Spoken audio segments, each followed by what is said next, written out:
Minhas senhoras, meus senhores, meu prezado já amigo Ocílio José de Azevedo Ferraz, magnífico reitor, excelente senhor general, eu me sinto inteiramente em casa nesse rancho. Eu passei toda a minha infância no campo, numa fazenda pequena no norte do Paraná. Eu só vim para São Paulo, onde fiquei, para entrar na Faculdade de Direito, no Largo São Francisco, da Universidade de São Paulo, onde me formei e lancei raízes em São Paulo. Mas confesso que até hoje não me acostumei com a vida da metrópole. Eu me sinto bem no campo. Com efeito, todos sabem que com a República os bens da família imperial foram confiscados. Quando papai voltou do exílio, não lhe restava nada. Pobre. Foi um português rico do Rio de Janeiro que lhe deu uma casinha na Rua da Quitanda, que ele vendeu e comprou uma fazenda no norte do Paraná, 63 alqueires, aonde ele formou a sua família. E eu me recordo com emoção as boas lições que nós recebemos na nossa infância. Uma das quais foi numa tarde em que papai, preocupado com a situação, tinha 12 filhos, 8 homens e 4 moças. Um dia ele nos chamou aos mais velhos num canto do jardim e nos disse: por favor. Não, 102 eu vou falar em pé. Não, por favor. Eu prefiro falar em pé, tem uma comunicação. 102 eu vou ficar em pé o tempo todo. Eu só vou pedir ao senhor para ele gravar o tempo que o senhor quiser. Ele está gravando, ele queria um pouquinho mais próximo. Pois não. Viu? Nós estamos bem. Um dia ele nos chamou aos mais velhos no jardim da sede da fazenda, porque nós morávamos na fazenda, íamos todo dia de jipe, era o único veículo que o papai tinha para a escola, para o colégio. Ele nos chamou e nos disse: meus filhos, saibam aproveitar a única coisa que eu poderei lhes deixar para o futuro, porque bens materiais eu não tenho. 63 alqueires dividido por 12 não é nada. Com isso, vocês não farão a vida.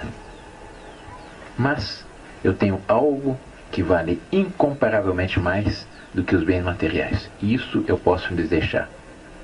Que é, em primeiro lugar, a fé católica, em segundo lugar, uma boa educação, e em terceiro lugar, a consciência de uma missão histórica a ser realizada pelo bem desse grande país, desse grande Brasil, desse querido Brasil. Preparem-se, porque um dia o Brasil os chamará. Com efeito, muitos anos depois, a situação da nação modificou-se profundamente. A República, que foi um regime utópico, que resultou não das aspirações do conjunto da nação, mas de um golpe dado por um marechal que não era republicano. Deodoro da Fonseca não era republicano. Há uma carta no Arquivo Histórico Nacional do Rio de Janeiro, de Deodoro a um seu sobrinho, Clodoaldo da Fonseca, em que ele diz textualmente: meu sobrinho, não te metas em coisas republicanas, porque no Brasil, república e desgraça completa são uma mesma coisa. E como ele tinha razão. No dia 15 de novembro de 1889, Deodoro, quando saiu ao campo de Santana, não bradou viva a República, mas sim viva Sua Majestade o Imperador. O golpe de 15 de novembro não tinha em vista a derrubada da monarquia, mas sim a mudança do gabinete, a derrubada do gabinete do Visconde de Ouro Preto, com o qual Deodoro e uma pequena facção de militares tinha tido algumas desavenças. Segundo vários generais especialistas na matéria me informaram, seriam apenas no máximo de 20 a 25% das Forças Armadas que estavam descontentes com a situação reinante. Uma vez dado o golpe de 15 de novembro, um pequeno grupo de conspiradores, Benjamin Constant, Quintino Bocaiúva, Aristides Lobo, Rui Barbosa e outros, quiseram se aproveitar daquela instabilidade política para precipitar os seus ideais, que era a República. E o que fizeram eles? Utilizaram-se de um estratagema que não é dos mais louváveis. Foram provocar a Deodoro no seu amor próprio. Eles sabiam que Deodoro tinha um ponto fraco. Foram dizer a Deodoro que Dom Pedro II havia mandado chamar para a presença do Conselho de Ministros a um político gaúcho de Bagé, Gaspar da Silveira Martins. Quando não é verdade, Dom Pedro II havia mandado chamar para a presença do Conselho de Ministros ao conselheiro Saraiva. Quando disseram a Deodoro que estava doente, de cama, no entardecer do dia 15 de novembro, que o primeiro-ministro, presidente do Conselho de Ministros, seria Silveira Martins, Deodoro teve um sobressalto. Esse não. Esse por nada nesse mundo. Esse eu não aceito. Por quê? Porque quando Deodoro fora comandante da Praça de Porto Alegre, ele havia disputado com Silveira Martins os amores de uma certa dama, uma certa Dona Adelaide, e havia perdido na sua disputa. E daí havia formado um ódio de morte contra Silveira Martins. A República, lamentavelmente, é um regime que nasceu da disputa de dois homens por um amante. Essa é a triste realidade desse regime, que não tinha uma aceitação maior. O Partido Republicano, durante a monarquia, tinha mais ampla liberdade. Participava das eleições, havia chegado a ter até 6 deputados. Entretanto, nas últimas eleições do Império, em agosto de 1889, havia conseguido eleger apenas 2 deputados.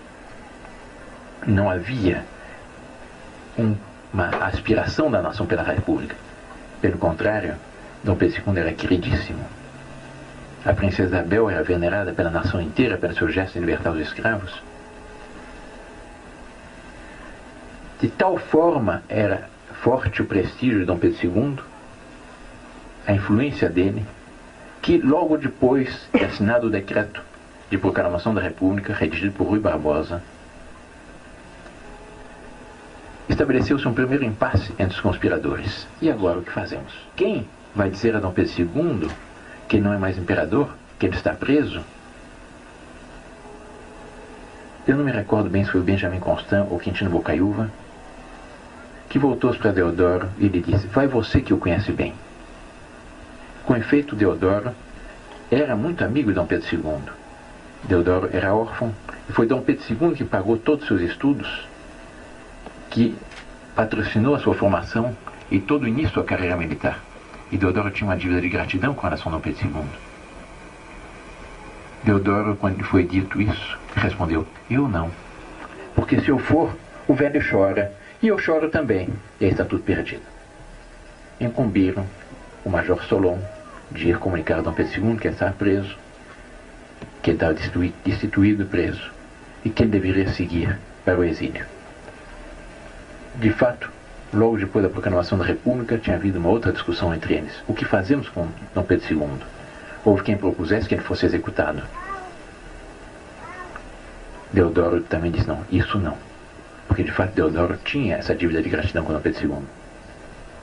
E decidiram que ele seria banido e que seria embarcado na calada da noite, porque, com fundadas razões, os conspiradores temiam que, se a população do Rio de Janeiro visse aquele imperador tão querido, a imperatriz, a princesa Isabel, a Redentora, os netinhos do imperador cruzarem as ruas do Rio de Janeiro presos para serem embarcados para o exílio, eles, com fundadas razões, temiam uma rebelião popular.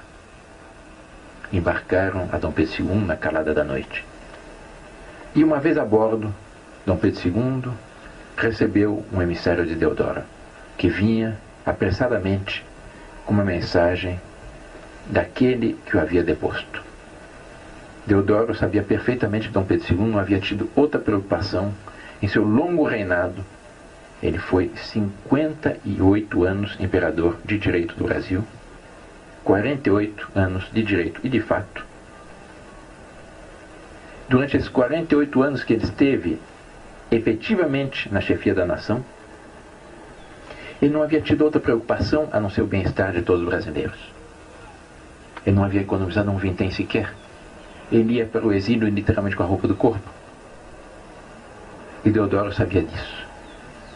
E Deodoro, que havia sido tão beneficiado por Dom Pedro II, teve pena Dom Pedro II enviou um emissário para lhe oferecer a quantia de 5.000 contos de réis para que ele pudesse sustentar-se no exílio.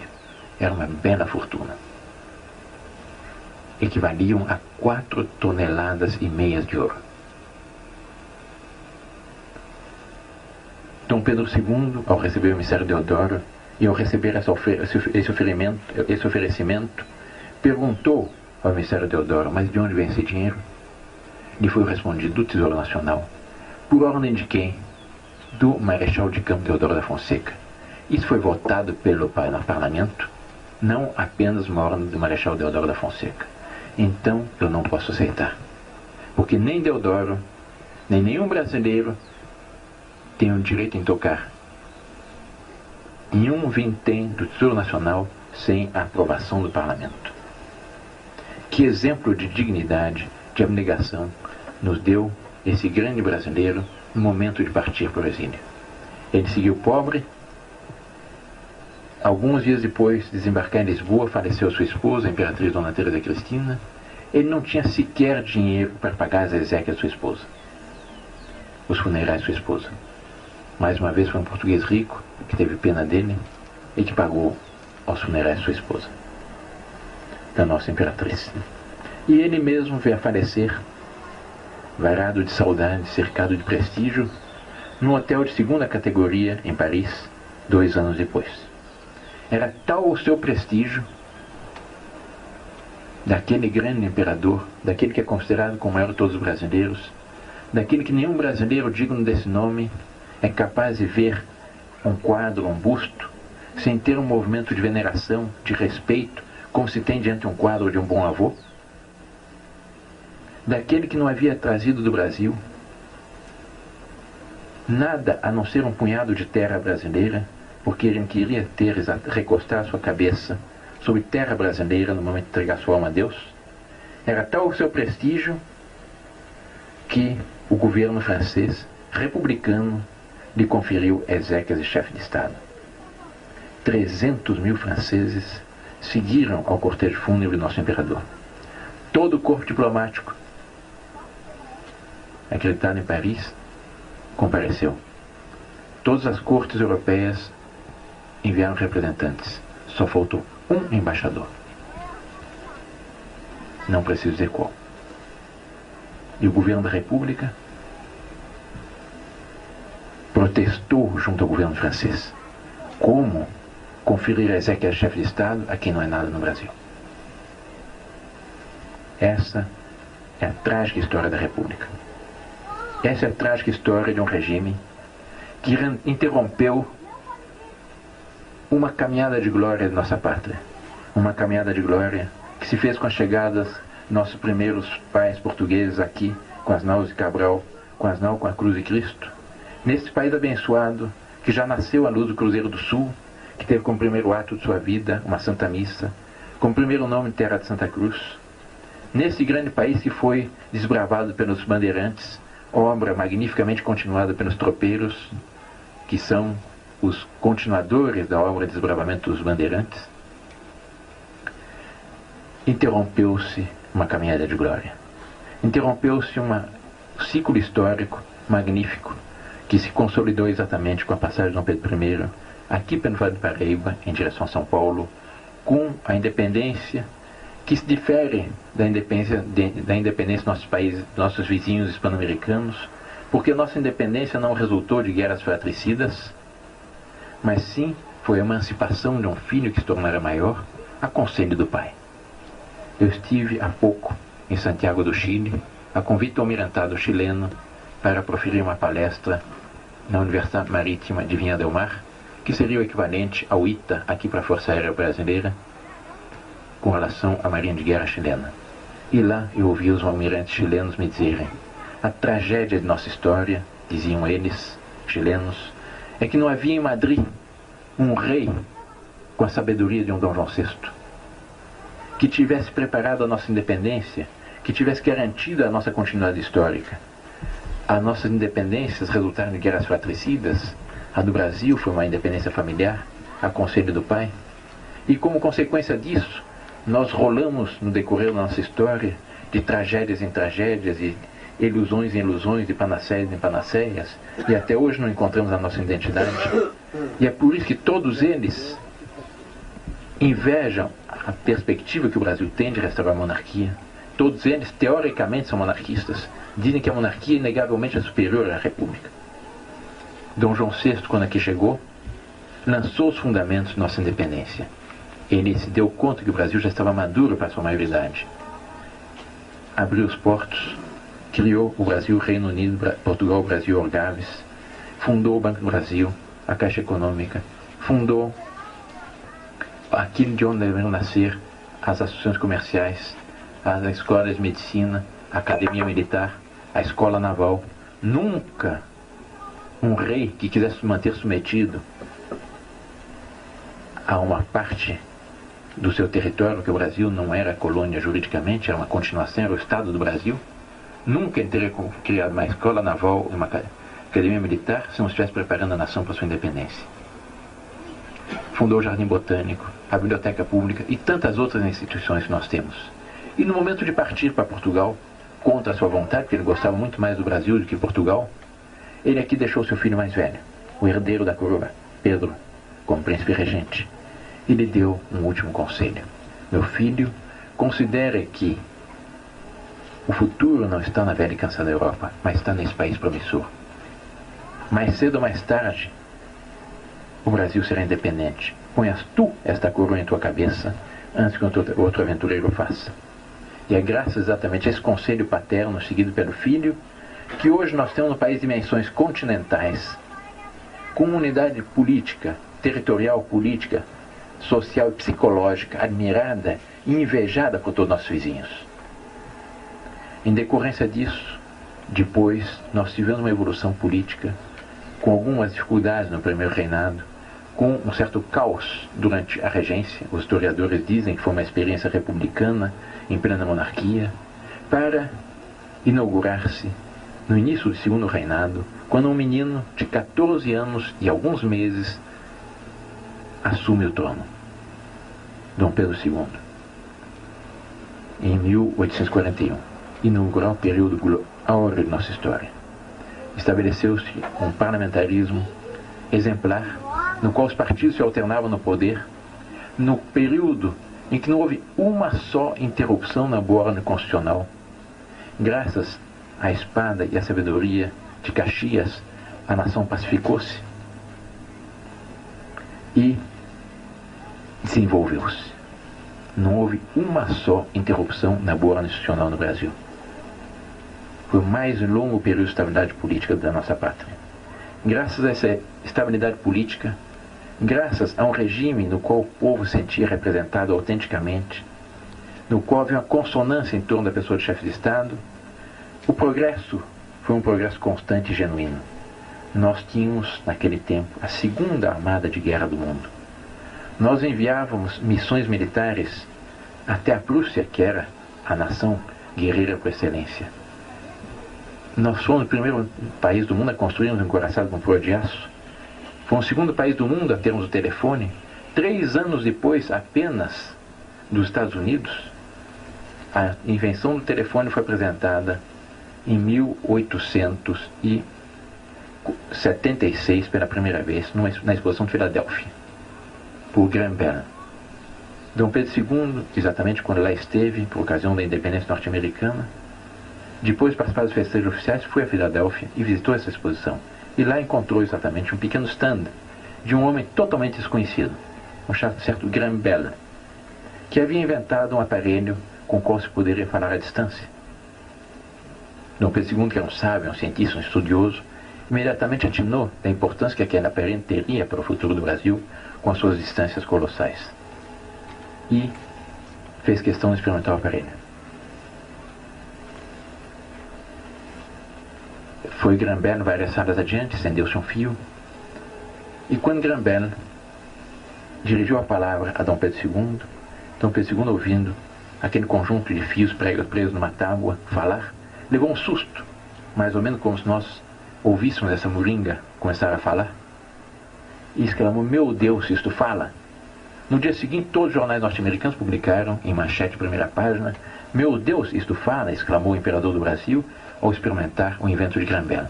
Com isso, aquela invenção, que não havia chamado a atenção de ninguém, despertou o interesse dos empresários norte-americanos e logo se estabeleceram as primeiras redes telefônicas nos Estados Unidos.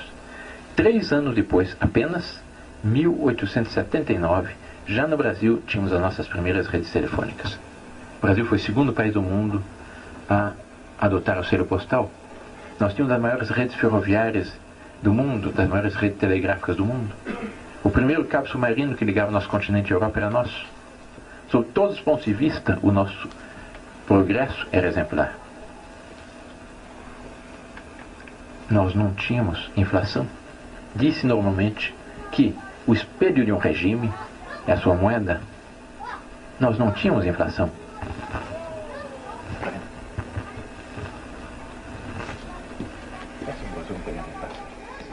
Eu tenho, aqui na minha pasta, eu pedi para trazerem algumas moedas do Império para lhes mostrar. O padrão nossa moeda foi estabelecido em 1846, com relação à libra esterlina. Nossa moeda valia 27 pence por 1.000 réis. Em 1846, vejam bem. Em 1889, no dia 15 de novembro de 1889, nossa moeda valia 27 pence e 3 quartos. Isto é, a libra esterlina havia caído um pouco. A nossa moeda se manteve perfeitamente estável. A mesma quantidade de ouro, a mesma quantidade de prata nas nossas moedas. Eu tenho aqui exatamente 2 moedas do Império.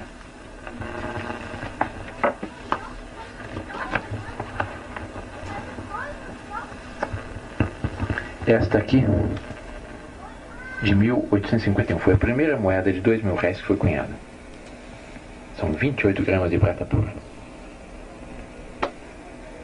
Esta aqui, de 1889, a última moeda cunhada no Império. 28 gramas de prata pura. Exatamente iguais. Muda apenas, numa está escrito 2.000 réis, em grande, e na outra está a efígie do imperador, em pequenino, embaixo 2.000 réis. O mesmo peso, mesmo tamanho, mesmo valor. Não tínhamos inflação. Muitos, quando eu afirmo esta realidade do Império, me objetam, é que os tempos eram outros.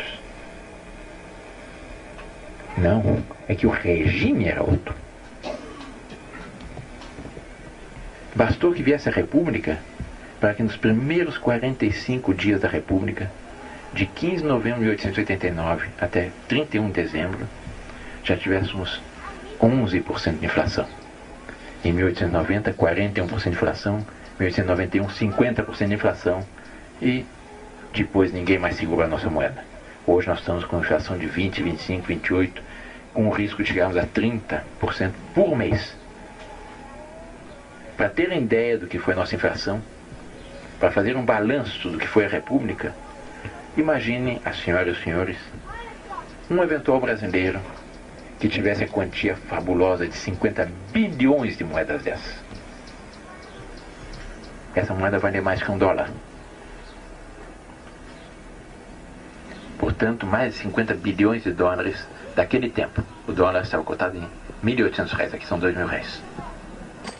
O dólar deve ter se valorizado de lá para cá, com a queda do padrão ouro, em cerca de 10 a 15 vezes. Digamos, para arredondar, sendo benévolo com a nossa moeda, algo na linha, uma quantia fabulosa que valeria hoje o equivalente a cerca de mais de 500 bilhões de dólares, cerca de 5 vezes a nossa dívida externa. Imaginem, as senhoras e os senhores, que esse nosso hipotético brasileiro tivesse ido a um banco no dia 14 de novembro de 1889 e depositar toda a sua fortuna. Ficasse na sua conta corrente, escriturado, fulano de tal tem 100 bilhões de mil réis, 100 milhões de contos. Tivesse tido um sono, também hipotético, evidentemente, de 103 anos. Tivesse despertado hoje, dia 17 de outubro de 1992. E fosse ao banco retirar sua fortuna. Hoje não, porque é sábado. Fosse na segunda-feira. Até segunda-feira eu ficaria sonhando com tudo que queria fazer com o seu dinheiro. Ele chegaria na segunda-feira, dia 19 de outubro, no banco. Pediria para ver sua conta corrente. Estariam lá, intactos seus 100 bilhões de mil-réis, 100 milhões de contos, e pediria para retirar o seu dinheiro. O que ele receberia? Exatamente, precisamente esta moedinha aqui.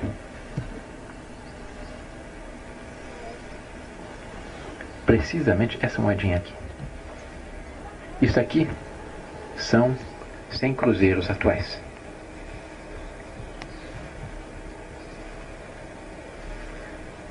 Façam a conversão. 100 cruzeiros atuais, o que equivaliam a 100 cruzados novos.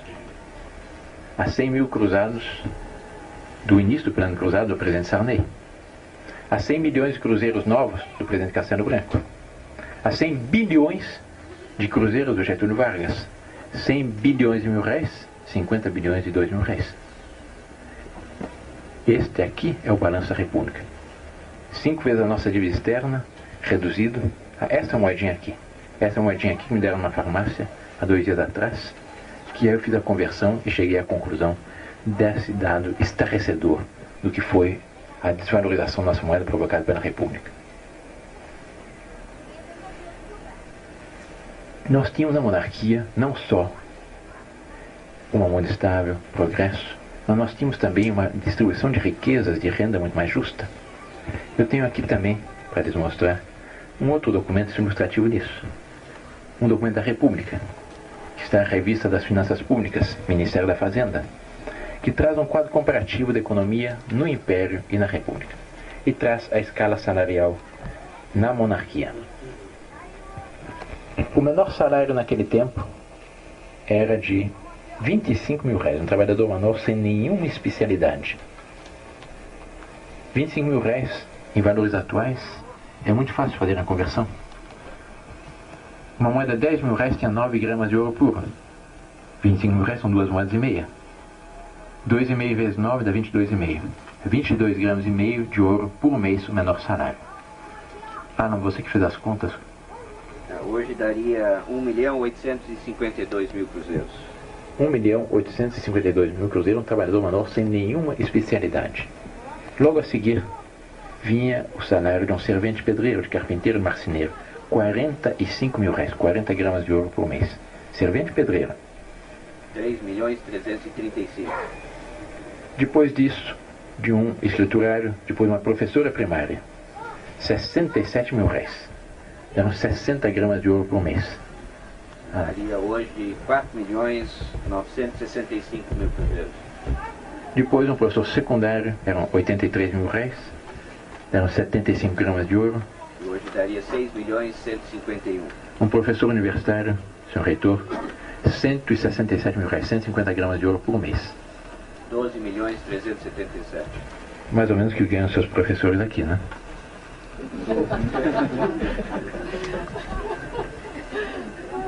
E depois vinha o salário de um promotor de justiça, um juiz de direito, um desembargador, um general, um almirante, um deputado, um senador, etc. Maior salário, 300. Prestem atenção nesse detalhe. Maior 300, menor 12, menor 25. Dividam 300 por 25, dá 12. Isto é, o maior salário era apenas 12 vezes o menor salário. Comparem com a situação atual, em que o salário mínimo é aviltante e há certos marajás, certos funcionários públicos que chegam a receber até 300, 400, 500 salários mínimos. Esse foi o balanço da República, esse é o fruto da República. A monarquia havia garantido não só tudo isso, mas também um prestígio colossal do Brasil no Concerto das Nações. O Brasil tinha um grande prestígio.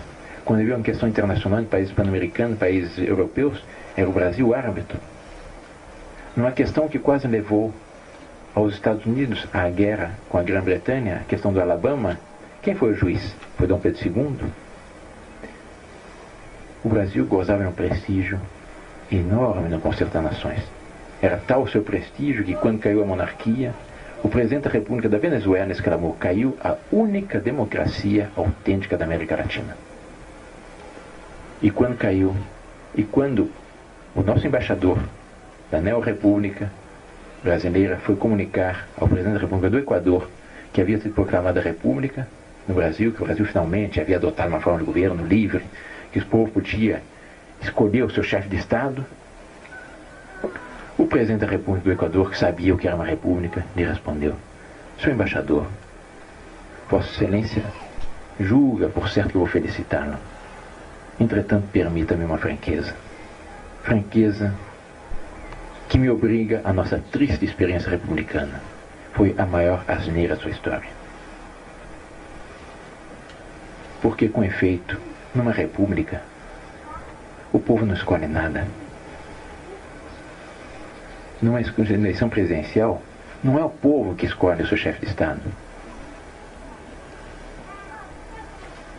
O povo se limita a optar entre 2 ou 3 alternativas que os grupos de poder que dominam os partidos lhe apresentam. E muitas vezes a opção entre o mal maior e o mal menor. É o que nós vimos nas últimas eleições presidenciais, para dar nesse fiasco total do caçador Marajás, nesse desastre absoluto. Nunca houve tanta corrupção, nunca houve tantos Marajás. Uma eleição presidencial lança a nação num verdadeiro clima de guerra civil psicológico.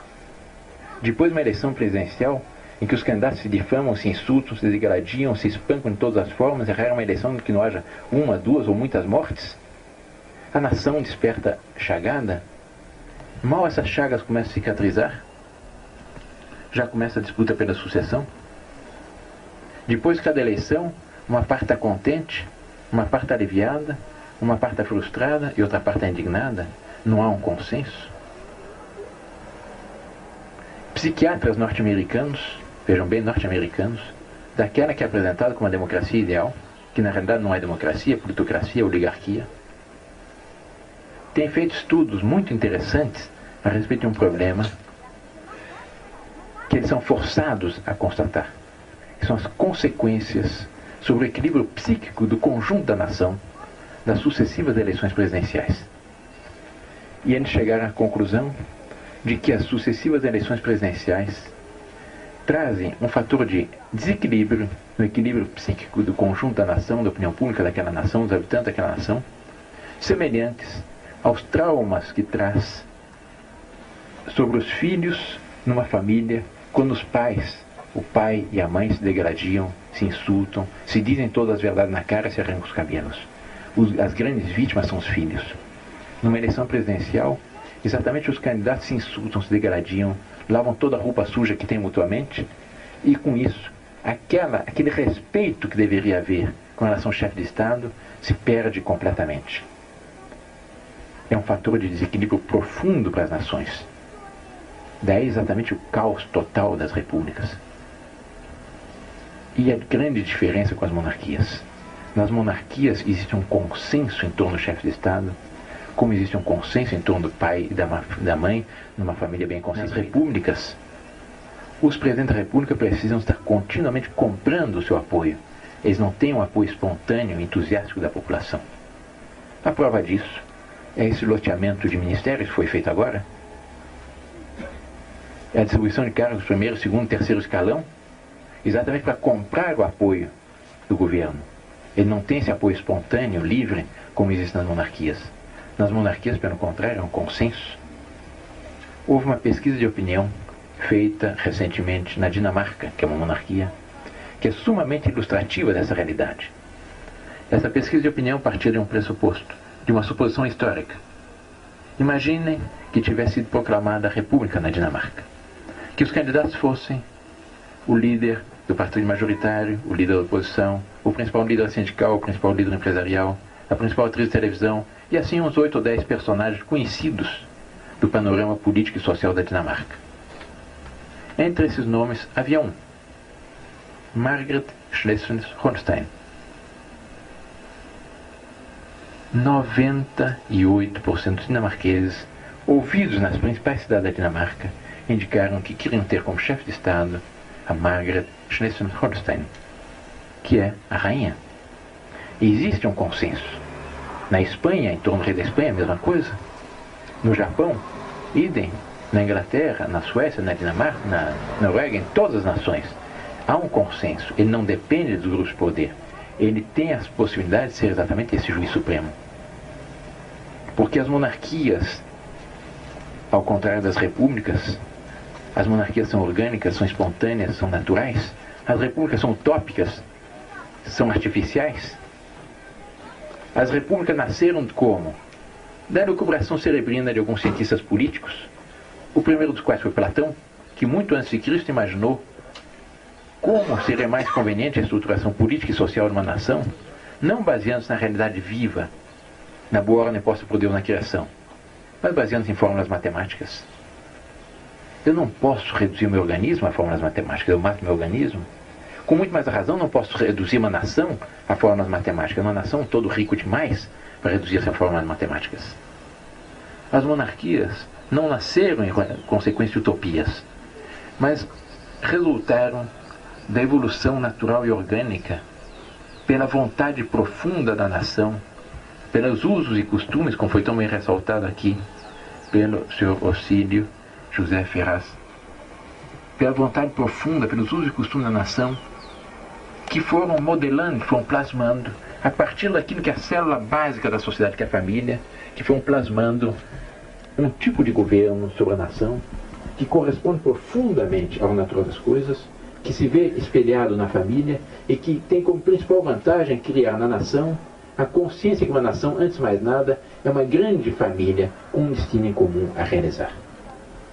Donde existe esse consenso, existe esse bem-querer mútuo, existe essa proteção, existe esse afeto entre aquele que é mais com relação ao que é menos, existe essa hierarquia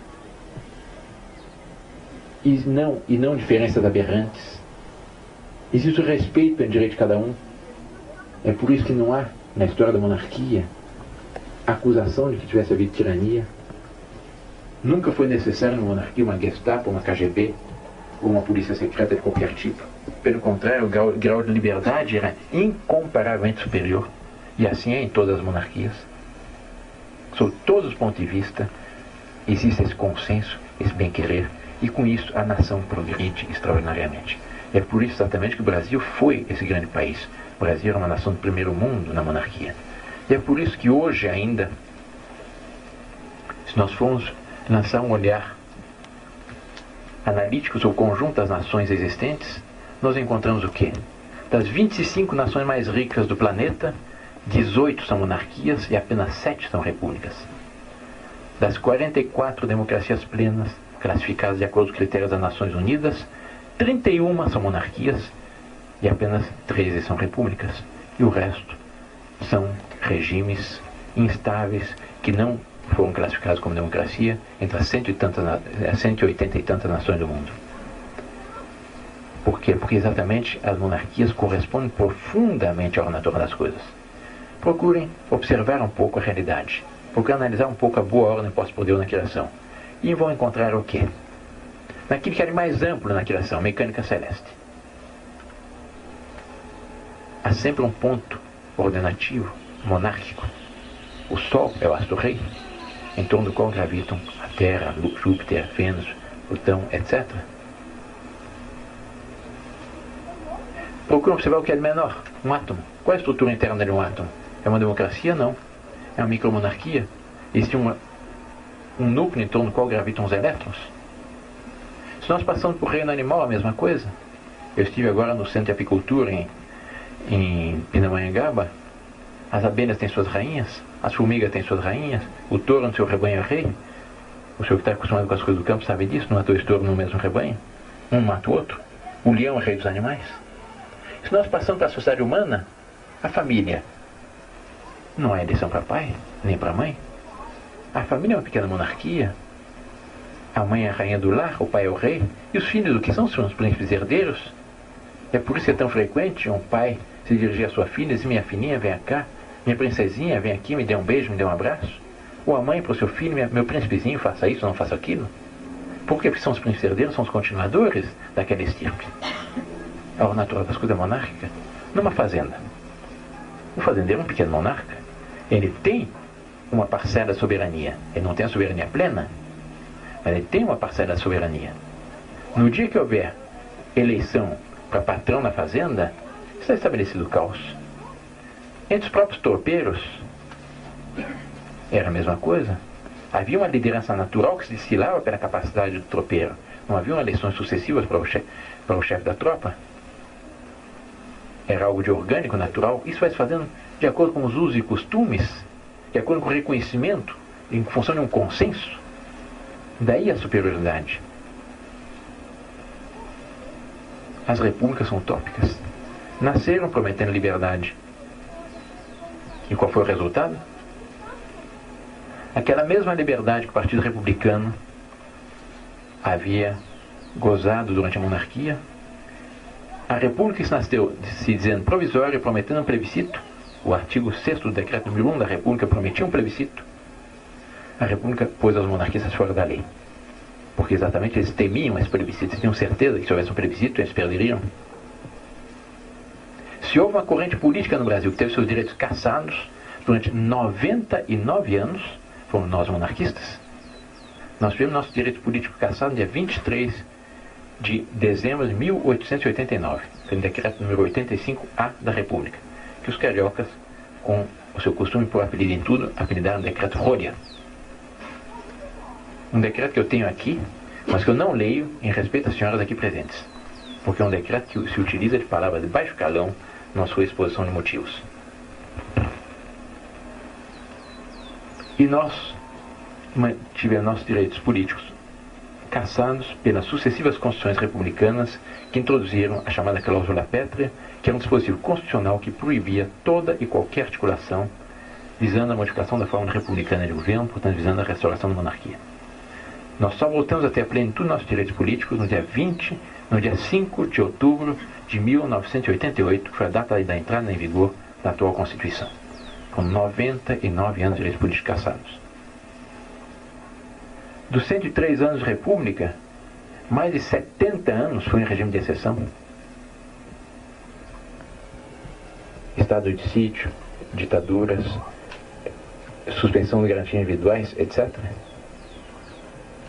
Nos últimos 66 anos, vejam bem, desde a eleição de Washington Luiz em 1926, até hoje, um só presidente civil, um só, terminou seu mandato. Foi Juscelino Kubitschek. Mesmo assim, ele tomou o poder graças a um golpe de Estado do general Lott, que depôs o presidente Carlos Luz. Um presidente civil. O outro foi Dutra, mas Dutra todos sabem que foi eleito com as cartas marcadas. Ele era ministro da guerra do Getúlio Vargas e tinha toda a máquina a seu favor na sua eleição. É um regime que não tem autenticidade nenhuma, que não tem apoio popular, que o povo tem um total desprezo. Existe o mito da República, sufrágio universal, da escolha presidencial, mas ninguém mais acredita nisso hoje. Um regime que trouxe ao Brasil, lançou o Brasil na pior crise de sua história. Um regime que criou uma situação que mantém o povo na miséria, com uma carga tributária, com impostos como nunca houve iguais. Considere apenas a seguinte realidade: nós não damos conta disso, nós fomos nos acostumando com os impostos. São 50 e tantos impostos. No valor final no Brasil, segundo os economistas, em que o produto vai ao varejo, é o preço pelo qual o povo tem acesso àquele produto, naquele valor, 75% daquele valor resulta da carga tributária e financeira. São os impostos, a soma dos diversos impostos e os juros que pesam sobre a produção daquele produto. Isto é, tudo aquilo que o brasileiro paga, 75% vai para o governo e para os bancos. Esse é o triste fruto da República. A coisa vai mais longe. Se tratar para ver até que ponto a República é gananciosa, há um estudo publicado por um Instituto de Defesa da Iniciativa do Paraná que mostra exatamente as consequências da República e que mostra que as empresas que têm acionistas, que têm ações no mercado, essas empresas, no último exercício cuja análise foi feita, a cada 100 cruzeiros de dividendos que pagaram para os seus acionistas, essas mesmas empresas pagaram 4.600 cruzeiros de impostos. Vejam bem aqui, cada 100 cruzeiros de dividendos distribuídos entre os acionistas são 4.600 cruzeiros de impostos. O que equivale ao governo atribuir-se a si o equivalente aos lucros de 97,9% das ações das empresas e permitir que apenas o resultante de 2,1% das ações das empresas sejam distribuídas nos milhões de acionistas que essa empresa tem pelo Brasil. Essa é a República. E graças a Deus, se todos os homens fossem iguais, seria a coisa mais cacete do mundo, eu me conheço desde que nasci. A maravilha da sociedade está exatamente nessas diferenças acidentais que existem entre os homens, dessas diferenças hierárquicas, harmônicas, proporcionais e complementares. Nós tínhamos uma proporcionalidade. Hoje a República nasceu acenando com uma igualdade total entre os homens, o que trouxe elas diferenças aberrantes, insultantes, aviltantes para a nação brasileira, em que uma parte da população está mantida na miséria total e outra parte vive nababescamente. E vejam bem, essa outra parte são sobretudo os que vivem no governo, porque dizem que uma das causas da nossa miséria é a má distribuição de rendas do Brasil. Eu concordo, até certo ponto apenas, eu concordo na medida em que se afirmar que a má distribuição de rendas existe porque um fica com tudo e deixa o resto da nação numa miséria total. Um fica com 75% do valor dos produtos, com 97,9% dos resultados das ações com acionistas no mercado, e o resto fica com, e a nação fica com o resto. Daí vem exatamente os problemas do Brasil. Não houvesse essa carga tributária monstruosa, o poder aquisitivo do povo cresceria muito mais, os produtos seriam muito mais baratos. Crescendo o poder aquisitivo, evidentemente cresceria o consumo, crescendo o consumo, cresceria a produção, crescendo a produção, cresce o número de empregos, e nós saímos desse círculo vicioso mal infernal que nós estamos sendo lançados pela República, para, por assim dizer, um círculo vicioso bom, em toda a nação cresceria. Cuidado com isso. E é por isso exatamente que é um número crescente de brasileiros que se perguntam: valeu a pena a República? Será que a solução não é restabelecer a monarquia? Um regime no qual o chefe de Estado tem incomparavelmente menos poder do que qualquer presidente da República. Nunca na monarquia o chefe de Estado poderia dizer, o que nós ouvimos o presidente Collor na última aparição na televisão, falar da enorme soma de poderes que o presidente da República tem nas mãos. Porque o chefe de Estado de uma monarquia não precisa disso. A missão principal de um chefe de Estado qual é? É ser o símbolo vivo da nação. É ser a encarnação da virtude do povo, um exemplo que inspira e que sustenta todos. É ser um natural defensor do seu povo. É ser aquele que é chamado a, sabendo auscultar as aspirações, a sua longa experiência pessoal, indicar os grandes rumos para a sua nação. E não mais do que isso. Mas é isso e é tudo isso. Um imperador, um rei, um monarca, tem incomparavelmente menos poder que qualquer presidente da República, mas ele tem, isso sim, um grande prestígio, uma grande influência moral sobre a nação, que vale muito mais para o bem do que todo o poder que uma constituição ditatorial pode dar eventualmente a um chefe de Estado. Ele pode muito mais com a sua influência moral. Os brasileiros se perguntam se não era o caso de restaurar aquele regime magnífico no qual nós tínhamos o chefe de Estado exercendo poder moderador, o poder executivo exercido através de um primeiro-ministro, naquele tempo chamado presidente do Conselho de Ministros, o poder judiciário, o poder legislativo era bicameral, Senado e Câmara dos Deputados, havia também as assembleias provinciais e, sobretudo, as câmaras municipais.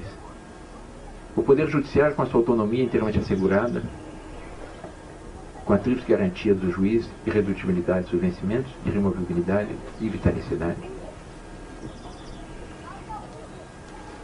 O imperador o que fazia nesse contexto? Ele exercia o poder moderador, isto é, ele era o fiel da balança, aquele que mantinha o equilíbrio político da nação, aquele que garantia que as regras do jogo seriam seguidas. Ele tinha um papel semelhante a um maestro numa orquestra. O maestro não toca nenhum instrumento, mas ele rege aquela orquestra. Ele faz com que todos os músicos coordenem aos seus instrumentos naquele conjunto, e que cada um tem tudo de si, inspira aquele conjunto a dar tudo de si. O poder moderador é exatamente aquele que rege, aquele que orienta, aquele que indica os grandes rumos, que faz com que aquele conjunto chegue ao seu fim. Havia na monarquia também um outro órgão, que hoje teoricamente existe, mas ninguém sabe, mas naquele tempo era prestigiado, um Conselho de Estado. É por isso que até hoje há tantos brasileiros, possivelmente entre os que estão aqui presentes, há algum descendente, algum conselheiro do Império. É um conselho de sábios, de pessoas exponenciais nos vários setores da atividade humana, que eram chamados a assessorar o imperador. E vejam a sabedoria do regime. Esse conselho não tinha uma autoridade própria, e não podia impor as suas decisões, as suas conclusões. Mas, se o imperador tomasse uma decisão sem ouvir previamente o chefe do Conselho de Estado, essa sua decisão era constitucionalmente nula. Ele era obrigado, por Constituição, a ouvir o Conselho de Estado. Era esse o equilíbrio perfeito do sistema brasileiro. E os brasileiros perguntam, será que a solução para os problemas atuais não é restabelecer esse regime harmônico, orgânico, esse regime que correspondeu exatamente à evolução histórica dos usos e costumes da nossa nação? Esse regime que hoje dá provas de vitalidade nas nações que existem, e esse número de brasileiros vai crescendo. Bastou que fosse restaurada a nossa liberdade política, que começasse a falar de monarquia, que aquilo que para alguns, no primeiro momento, era tratado um pouco como chacota, passou a ser encarado como uma realidade e como uma esperança e um número crescente. As pesquisas de opinião são espetacularmente favoráveis a nós. A Datafolha, a Folha de São Paulo, que é insuspeita de querer favorecer a monarquia, tem feito uma série de pesquisas. Em abril do ano passado, o resultado foi 13%, em maio do ano passado 15%, em setembro já 20% e 19%, e agora a última pesquisa publicada é 23%, quer dizer, praticamente um quarto do eleitorado, antes de iniciar-se uma campanha junto ao grande público, que é um resultado espetacular. Nas favelas do Rio, pesquisas feitas pela BBC News, que é a televisão britânica, publicada pelo Jornal do Brasil, eu tenho aqui, 2/3 dos favelados manifestaram pela monarquia. Em Curitiba, na Rua das Flores, chamada Boca Maldita, mais da metade dos transeuntes, uma pesquisa feita pela PUC do Paraná, mais da metade dos transeuntes se manifestaram pela monarquia. Em Sobral, no Ceará, a mesma coisa, foi feita uma pesquisa pelo aniversário do Vale do Acaraú. Mais de 53% da população já se manifestou pela monarquia. Daí, exatamente, nós temos a esperança de que, com a ajuda de Deus, nós poderemos ver a nossa pátria, depois do plebiscito, retomar as vias de sua história que jamais deveria ter abandonado. Quer dizer, retomar o caminho do qual ele se extraviou. A República foi um acidente de percurso. 100 anos na história de uma nação equivale a alguns meses na história de um homem. A República foi um extravio curto na história do Brasil. E nós temos a esperança de, com isso, poder restaurar o Brasil,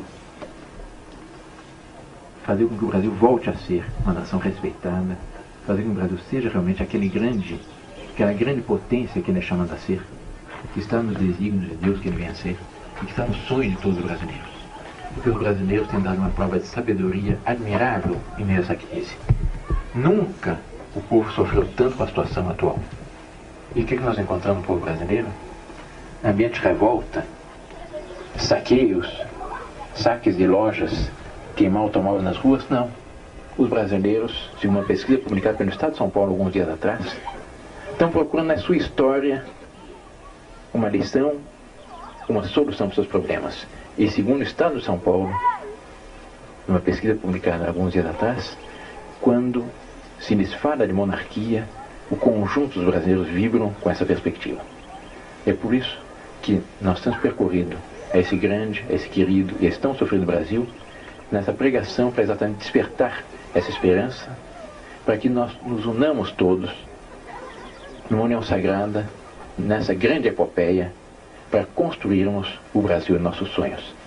Essa é a mensagem que eu lhes trago aqui em Caçapava, nesta manhã, nesse ambiente tão ligado às nossas tradições, que é a Fundação Nacional do Tropeirismo. Agradecendo ao convite que me foi feito para dirigir essa palavra, e estou inteiramente à disposição para responder a toda e qualquer pergunta que queiram me fazer.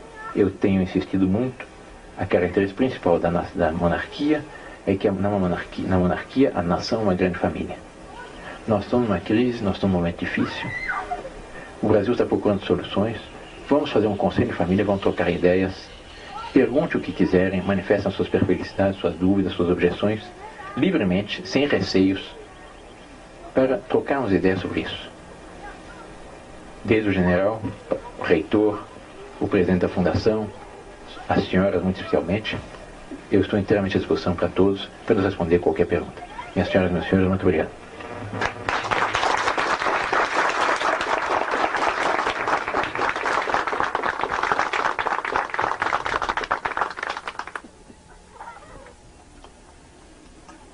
Quem gostaria de fazer alguma pergunta? Pois não. Pois não. Eu gostaria de saber, em relação à monarquia, qual é basicamente a diferença entre o regime monárquico e o regime parlamentarista? A monarquia, como eu disse, é uma monarquia constitucional e parlamentar. O parlamentarismo só é autêntico com monarquia. Por quê? Vamos primeiro aos fatos. A grande diferença que existe entre parlamentarismo republicano e parlamentarismo monárquico é que, na monarquia, o chefe de Estado tem uma posição suprapartidária. Ele não tem partidos, ele não depende de grupos de interesse. Ele não foi eleito em função de conchavos políticos. E ele pode ser aquele juiz supremo que garante que a vontade livre e espontânea da nação, manifestada por ocasião das eleições, seja respeitada na formação das maiorias parlamentares. Numa república, o presidente da república é eleito numa eleição direta ou indireta por um partido político ou por uma coligação de partidos políticos. Ele, uma vez no poder, inevitavelmente vai tender a favorecer a sua facção política e, portanto, vai falsear as regras do jogo de cima para baixo. Ele será o grande eleitor e não se poderá ouvir, auscultar a vontade real da nação por ocasião das eleições. Portanto, parlamentarismo puro só com monarquia. Isso todos os políticos reconhecem. Eu, há poucos dias atrás, participei de uma reunião no Senado Federal, em Brasília, com um grupo de senadores e deputados, exatamente para discutir do plebiscito, a regulamentação do plebiscito, entre os quais haviam alguns monarquistas e outros republicanos, e mesmo os republicanos, quando se referiam ao parlamentarismo puro, eles se referiam à monarquia. Imagine, por exemplo, um regime parlamentarista no Brasil com, digamos, presidente da República, eleito pelo voto direto, Horácio Quércia, 45 milhões de votos, e primeiro-ministro, Mauro Benevides. Quem vai mandar na nação? Primeiro-ministro ou para o presidente da República? Ele, com 40 milhões de votos, vai impor continuamente a sua vontade. Não será um parlamentarismo autêntico. Um presidente da República, na melhor das hipóteses, ele é pai de sua facção e padrasto da facção política, da facção contrária, quando não é carrasco. Na monarquia, o chefe de Estado tem uma posição suprapartidária e não pertence a esse ou aquele partido. Ele se limita a garantir que as maiorias se formam de acordo com o resultado das eleições e que o governo realmente represente a vontade da maioria. Porque existe exatamente a diferença entre chefe de Estado e chefe de governo. No parlamentarismo se faz essa distinção. O presidente da República, no parlamentarismo, é chefe de Estado. O primeiro-ministro é chefe de governo. Na monarquia, o imperador é chefe de Estado. O primeiro-ministro é chefe de governo.